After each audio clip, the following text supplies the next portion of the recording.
Tadi pertumbuhan pada tumbuhan, sekarang kita masuk ke pertumbuhan pada hewan. Pertumbuhan pada hewan, seperti yang kakak bilang, cuma sampai masa pertumbuhan saja ya, selama masa pertumbuhan aja. Jadi ada fase embrionik dan ada fase pasca embrionik.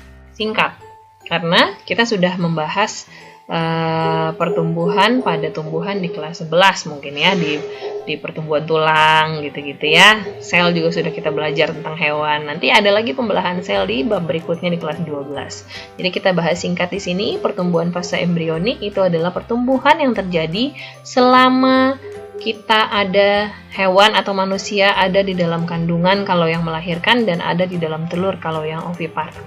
Ya. Ketika kita di dalam kandungan atau di dalam telur, pertama kali sejak munculnya zigot ya, sejak peleburan dan muncul zigot itu akan membelah jadi 2, jadi 8, jadi 16, jadi 32. Nah, ketika dia 32 sel itu ada di fase morula, bentuknya seperti anggur ya. Kemudian morula nanti akan memadat membentuk bola berongga atau bola penjal ya. Ada rongganya di tengah seperti ini, itu namanya blastula. Lanjut lagi jadi membentuk 3 lapis. Nanti dia penyok ke dalam gitu ya, seret masuk sehingga terbentuk 3 lapis nanti ini. Lapisan ektoderm, mesoderm, dan endoderm. Nah, jadinya kayak gini nih, ektoderm, mesoderm, dan endoderm. Ketika dia punya 3 lapis itu tadi, namanya adalah gastrula ya. Nah, berarti kalau kalian ngapalinnya gini biar gampang. Zymoblagas, zigot, morula, blastula, gastrula ya. Supaya urutannya jelas. Zymoblagas. Nah, habis gastrula barulah ada diferensiasi sel dan spesialisasi fungsi-fungsinya.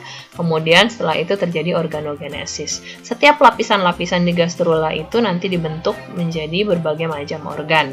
Lapisan terluar yaitu ektoderm akan menjadi kulit, indera, dan syaraf. Mesoderm itu nanti akan jadi organ ginjal, jantung, kelamin, tulang, otot, jaringan ikat.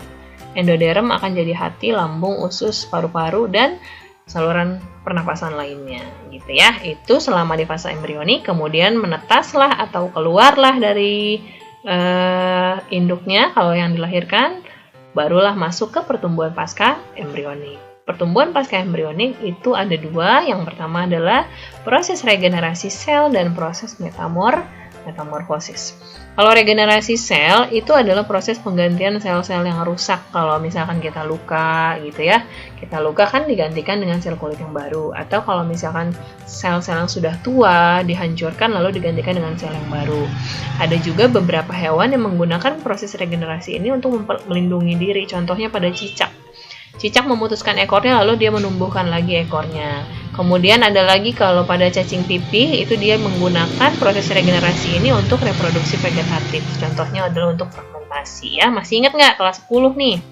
Jadi planaria kalau misalkan kita potong ya, itu nanti dia bisa tumbuhin lagi. Dia bisa tumbuhin lagi bagian yang hilangnya itu. Nah, ini namanya adalah fragmentasi. Kemampuan regenerasi yang sangat tinggi bisa digunakan oleh beberapa hewan untuk reproduksi vegetatif ya. Kemudian berikutnya pertumbuhan pasca embrionik juga adalah metamorfosis ya, peralihan bentuk atau morfologi yang sebenarnya tidak terjadi pada semua hewan ya, ada beberapa hewan aja. Ada metamorfosis sempurna. Metamorfosis sempurna ini kita sebut holometabola. Holometabola ini siklusnya adalah telur, larva, pupa, dewasa. Kemudian ada metamorfosis tidak sempurna, namanya kita sebut hemimetabola. Urutannya itu adalah telur, nimfa, lalu dewasa. Ya, cuma 3. Telur, nimfa, dan dewasa. Kalau yang sempurna ada telur, larva, pupa, dan dewasa. Oke, itu tadi pertumbuhan pada hewan.